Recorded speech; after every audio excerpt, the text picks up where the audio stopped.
We are Vote Squamish Election 2011 with a two-part series on mayoral candidate Rob Kirkham. This is part one. I'm with mayoral candidate Rob Kirkham. Welcome, Rob.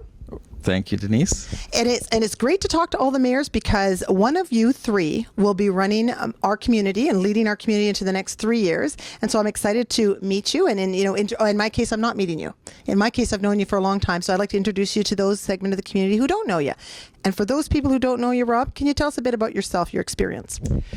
Hard to squeeze that all into a little interview. I've lived in Squamish for 23 years, raised my kids here. I served the community in volunteer, in sports, in business organizations, on council for the last 3 years. I've chaired many organizations. I've been president of the Squamish Chamber of Commerce and the Squamish Community Foundation. While on council, I've chaired the Finance Committee. I've served on the Economic Development Committee. And in fact, I also chaired Squamish Sustainability. So I think all of those various organizations that I've served and participated in has taught me a great deal about leadership and about being involved in my community, and brought me to the place where I am today, and that is that I feel that I'm the person that is ready and able and willing to lead this community forward.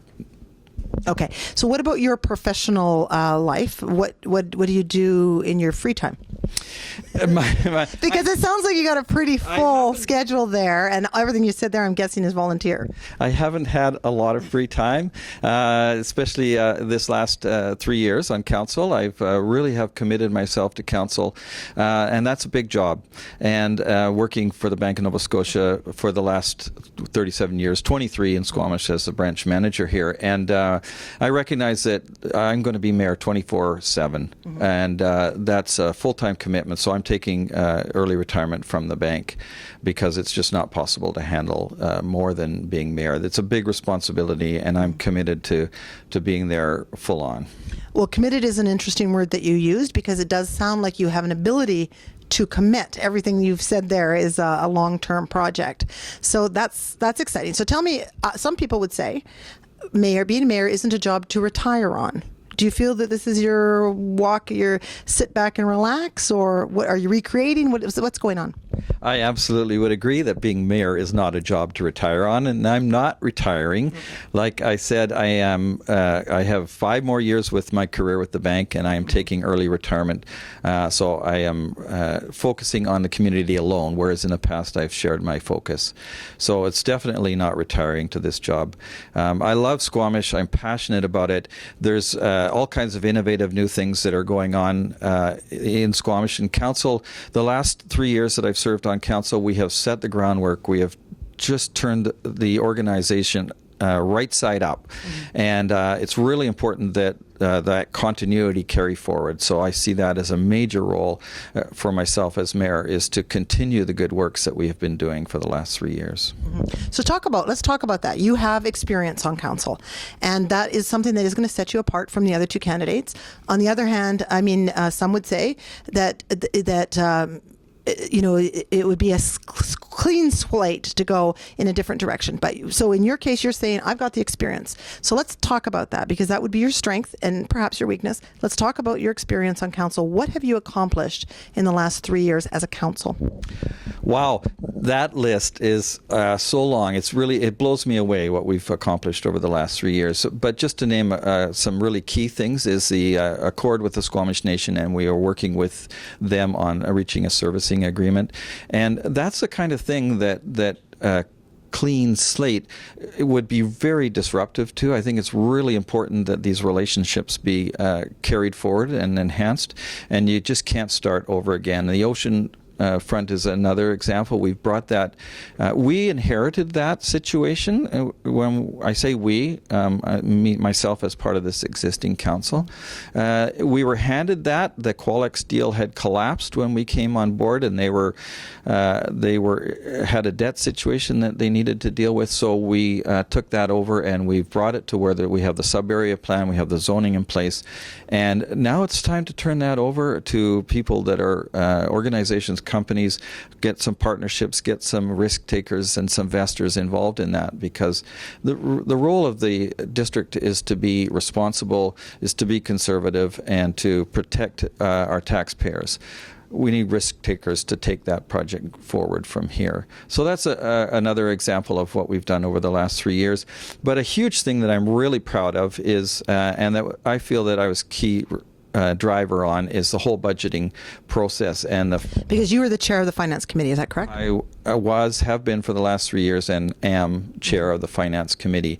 And what we took over as far as budgeting was just a mess. It was totally unworkable, and it was not visionary, and it was not responsible.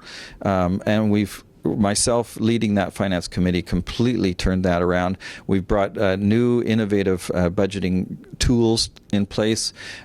We've incorporated the whole structure of our reviewing of our infrastructure and the needs there. We've got a large infrastructure gap, as do most communities in the world, I'd have to say. But building that into our budget process and moving our budget process forward so that we're dealing with it in the fall instead of a quarter of the way through the year. So I feel that I've made a big difference while I've been on council. That's just to name a few things. Well, and I mean, I think that the accomplishments of this council have been, I think it's been huge. So one of the things that people have said, though, is that they don't know what's going on, that there's still a gap between what's happening and what people know is happening. And so I think there's a bit of a communication gap. Do you think you can improve on communications? I'm glad you brought that up, because I think that's a key problem that we have. And again, we've made some really good progress in the last 3 years on that. And yet the feedback is still the same, is that the communication isn't there. Not enough. And I agree, it's not enough. We need to take it to the next level. So without talking to all the individual things that we have done, I absolutely do believe we need to take it to the next level. And can you just speak on a couple of things that have happened? Because again, what I'm hearing is people saying, you don't know what's going on. It's hard to get engaged, and yet you will say that your council, because I've heard you say off camera, that your council has made some great strides. So what have you done? Some specifics. And I know I'm pushing on these things, but I mean, it's easy to talk the talk. It's more difficult to give specifics. And so I'm just wondering, everyone says the same thing. What have you done? What could be done? Well, one thing that, and I was a big part of this and bringing this forward, is that we have our council meetings every second Tuesday at 6 o'clock, and those were televised on Shaw. People were watching that and saying, you're just rubber stamping everything. Where's the discussion? Is that being done, in camera sessions behind closed doors? And that wasn't the case. We were going from 9 o'clock in the morning till 11 o'clock at night quite often on Tuesdays, committee of the whole meetings. And they were big subjects that had to be discussed and have roundtable discussions, but the community wasn't aware that this was going on. So when it got to council, it looked like it was just yes, yes, yes. So we decided that, we need to get this out there, that this is what's happening. They were open to the public already, but of course people can't make it during the day to these things. So we got Shaw to start recording them, and we got them streaming live on our website, on the Squamish website. And we've created town hall meetings, regular town hall meetings, and budget specifically focused town hall meetings. We created the mayor's email list to get the message out, and are constantly updating our website. So I'm sure I've missed some, but that's some of the stuff that's happening.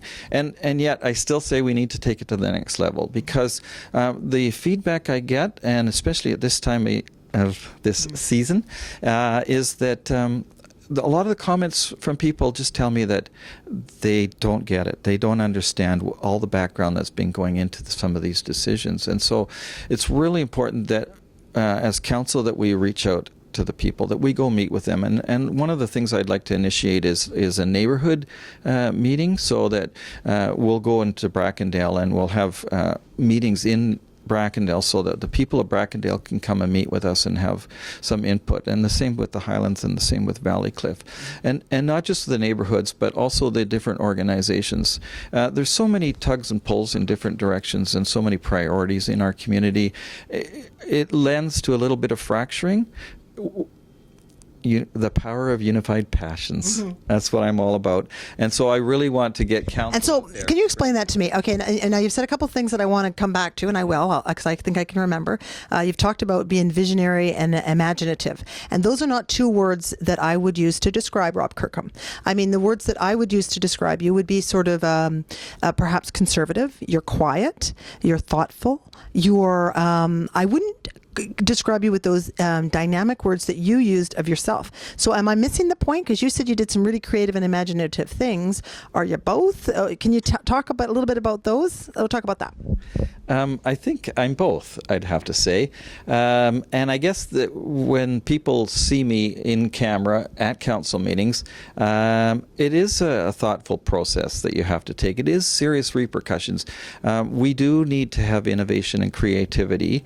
But at the end of the day, we have to bring that into where we're at. Where are we financially? What can we afford to do? What can't we afford to do? And like I said about the oceanfront, we cannot afford to be taking risks and flyers on things and just, let's just try this. So we do have to be very thoughtful and weigh the pros and cons and making sure that we are not exposing ourselves to undue risk. So I'm imagining that that's what people see about me. But absolutely, I do enjoy having a lot of fun. And I do believe that we need to be innovative and we need to be thinking outside the box. A good example would be that we're taking a real leadership role in the neighborhood energy utility. And maybe a lot of people aren't aware of that.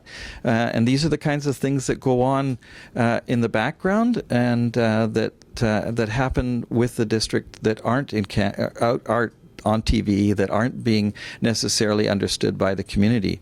That's a huge thing. We're looking at the whole downtown core, the oceanfront and the waterfront landing area being incorporated into a utility so that the heating is provided through that whole network, all provided by a central source so that we can get rid of the electric baseboard heating and we can use new heating techniques. We can use biofuels to supply the heat. We can use ocean heat to supply the heat. So that's really innovative. And so those are the kind of things I'm really excited about being involved in and moving Squamish to the forefront on. Thank you for joining us for part one of mayoral candidate Rob Kirkham on Vote Squamish Election 2011 right here on www.mysquamish.com. Stay here for part two.